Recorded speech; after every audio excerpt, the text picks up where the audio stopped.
Students, welcome back to my second lecture. हम second unit का a chapter discuss कर रहे हैं जिसका नेम है यूनिफॉर्म मोशन।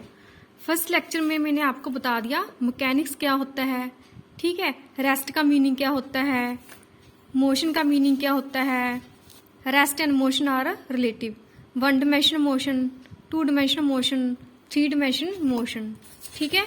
हमने उसकी एग्जाम्पल को भी डिस्कस कर लिया था। नेक्स्ट हमारा कंसेप्ट है types of motion. Students, type of motion start करने से पहले मैं आपको एक सिंपल डेफिनेशन बताती हूँ, ठीक है। Point mass object, point mass object की क्या डेफिनेशन होती है? An object can be consider as a point object if during motion in a given time it is cover distance much greater than it is on size. देखो बच्चे, point mass object का क्या meaning होता है? हमारे पास कोई भी object है, ठीक है, वो इतना डिस्टेंस ट्रेवल करता है, इतना डिस्टेंस ट्रेवल करता है भी उसका साइज कोई मैटर नहीं करता, उसका साइज कम होता है as compare to distance travel by object, ठीक है। जैसे मान लो मैं आपको कार की एग्जांपल देती हूँ। Car covers very large distance. अगर कार बहुत लार्ज डिस्टेंस कवर कर रही है, मान लो 10⁵ किलोमीटर डिस्टेंस ट्रैवल किया कार ने, तो उसका जो साइज होएगा एज कंपैरिजन टू डिस्टेंस तो बहुत कम होएगा। इसलिए हम कार को क्या कंसीडर करेंगे? Point mass object. Second example देखो, अर्थ रेवोल्यूशन अराउंड द सन। अर्थ सन के अराउंड रिवॉल्व कर रही है, ठीक है, और अर्थ का मास उसके डिस्टेंस से कंपैरिजन में बहुत कम होएगा। मेरे कहने का मतलब है, अगर कोई ऑब्जेक्ट डिस्टेंस ज़्यादा कवर कर लेता है तो उसका जो मास होता है बहुत कम कंसीडर होता है, उसको हम बोलते हैं point mass object. Students, next हम डिस्कस करते हैं type of motion. Type of motion आपको स्टडी करवाने से पहले मैं आपको वैसे बता देती हूँ टाइप्स ऑफ मोशन क्या होता है। बच्चे, आपने देखा होगा कई बार कोई ऑब्जेक्ट स्ट्रेट लाइन में मूव करता है, कई बार कोई ऑब्जेक्ट सर्कुलर पाथ में मूव करता है, ठीक है, कई बार कोई ऑब्जेक्ट ऐसे जैसे सिंपल पेंडुलम मूव करता है। उसके अकॉर्डिंग हमारा कंसेप्ट है टाइप ऑफ मोशन। फर्स्ट है रेक्टिलिनियर और translatory motion. Rectilinear motion is that motion in which a particles और point mass body is moving along a straight line, ठीक है। देखो, रेक्टिलिनियर और ट्रांसलेशन दोनों मोशन में कोई भी ऑब्जेक्ट स्ट्रेट लाइन में मूव करेगा, ठीक है। अगर कोई ऑब्जेक्ट स्ट्रेट लाइन में मूव करता है, that motion is called rectilinear और ट्रांसलेटरी मोशन। इन दोनों में क्या डिफरेंस है? First of all, rectilinear motion is that motion in which a particles और पॉइंट मास, मतलब कि हम इसमें जो बॉडी है उसको क्या कंसीडर करेंगे? Point mass body. Point mass body का क्या मतलब होता है? अगर कोई भी बॉडी बहुत लार्ज डिस्टेंस ट्रेवल करती है तो उसके मास को हम क्या कंसीडर करते हैं?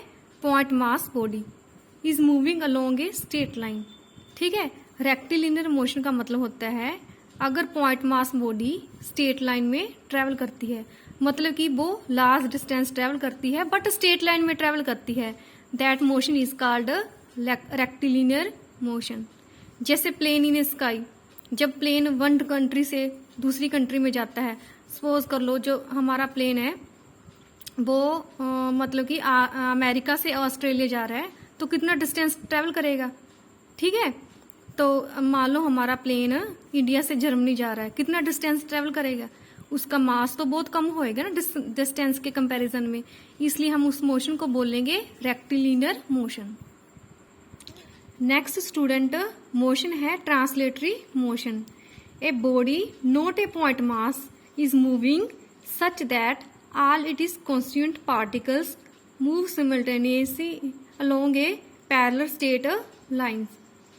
मतलब कि ट्रांसलेटरी मोशन वो मोशन होती है जिसमें बॉडी को हम पॉइंट मास कंसीडर नहीं करते, बॉडी के सारे पार्टिकल्स मतलब कि एट ए टाइम ही मूव करते हैं, ठीक है। जैसे मैन रनिंग, जब मैन रनिंग करेगा तो कितना डिस्टेंस ट्रेवल करेगा, ज़्यादा से ज़्यादा 2 किलोमीटर 3 किलोमीटर, इससे ज़्यादा डिस्टेंस तो ट्रेवल कर सकता। तो मैन का जो मतलब कि मास है हम पॉइंट मास नहीं कंसीडर करेंगे, as a whole body consider करेंगे। ठीक है। ट्रांसलेटरी मोशन की नेक्स्ट एग्जांपल, अगर बस ने ट्रेवल किया डिस्टेंस ओनली 1 किलोमीटर तो भी बस की जो मोशन होगी that is called translatory motion. बच्चे नेक्स्ट मोशन है सर्कुलर और रोटेटरी मोशन। सबसे पहले मैं आपको इन दोनों का मीनिंग बता देती हूँ। दोनों मोशन में बॉडी सर्कल में मूव करती है, ऐसे जैसे ट्रांसलेटरी और रेक्टिलिनियर मोशन में बॉडी स्ट्रेट लाइन में मूव करती थी ना, सर्कुलर और रोटेशन दोनों मोशन में बॉडी ऐसे सर्कल में मूव करती है। अब इन दोनों में क्या डिफरेंस है? सर्कुलर मोशन, ए बॉडी और point mass is moving on a circle about a fix point which is the centre of the circle. ठीक है। सर्कुलर मोशन में बॉडी मतलब कि सर्कुलर पाथ में मूव करती है ऐसे। इसकी एग्जांपल क्या है? Artificial satellite orbiting the earth, मतलब कि कोई भी बॉडी ऑर्बिट में मूव करती है, that motion is called circular motion. ठीक है। अबाउट ए फिक्स पॉइंट, किसी फिक्स पॉइंट के around, which is the centre of the circle. ठीक है। मान लो हमारे पास कोई भी सर्कल है, ये सर्कल का सेंटर है, तो बॉडी कैसे मूव करेगी? सर्कल में। देखो स्टूडेंट, सर्कुलर मोशन का क्या मीनिंग होता है? ये हमारे पास लेट अस सपोज सर्कल है, ये सर्कल का सेंटर है। सर्कुलर मोशन में बॉडी सर्कल में मतलब कि सर्कल के ऑर्बिट में मूव करेगी। बच्चे नेक्स्ट मोशन है rotatory motion. Body not a point mass, इसमें हम बॉडी को पॉइंट मास बॉडी नहीं कंसीडर करते, is moving such that all it is constituent particle move who centre lie on the line called axis of rotation. ठीक है।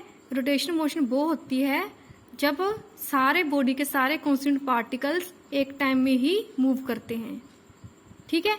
Who centre lie on A line, मतलब कि जैसे fan की example लो आप, fan के 3 फर होते हैं ना, ब्लेड होते हैं, ब्लेड का जो सेंटर होता है, ठीक है, उसके मतलब कि वो सेंटर होता है, जो सेंटर होएगा who centre lie on A line called axis of rotation, जो सेंटर होएगा वो एक्सिस ऑफ रोटेशन के ऊपर लाई करेगा। जैसे ये एक्सिस ऑफ रोटेशन है, ये फैन के 3 फर हैं। ठीक है। नेक्स्ट एग्जांपल इसकी, जैसे कोई अर्थ अपने एक्सिस के अराउंड रिवॉल्व करती है। ठीक है। नेक्स्ट मोशन है ऑसिलेटरी और वाइब्रेटरी मोशन। ऑसिलेटरी मोशन क्या होती है? Body moves back and fourth repeating about a fix point, mean point. Oscillatory motion में बॉडी ऐसे मूव करती है, वही जैसे सिंपल पेंडुलम की एग्जांपल। ठीक है। Simple pendulum, motion of A spring, ये सारी मोशन को हम ऑसिलेटरी मोशन बोलते हैं। ये दोनों सेम ही होती हैं। ऑसिलेटरी मोशन में थोड़ा एम्पलीट्यूड ज्यादा होता है, वाइब्रेटरी मोशन में एम्पलीट्यूड स्मॉल होता है। ठीक है स्टूडेंट्स, सेकंड लेक्चर में मैंने आपको स्टडी करवाया टाइप ऑफ मोशन। वैसे तो आपको पता ही है, आप डेली लाइफ में ऑब्जर्व करते हो, कई बार कोई बॉडी स्ट्रेट लाइन में मूव करती है, सर्कल में मूव करती है, और ऑसिलेटरी मोशन होती है, वाइब्रेटरी होती है, बट यहाँ पे हमने इसको डेफिनेशन के अकॉर्डिंग समझा है। ठीक है। आपने इसको अच्छे से स्टडी करना है। कोई भी प्रॉब्लम हो तो मेरे साथ कंसल्ट करना है। Okay, thank you, have a nice day.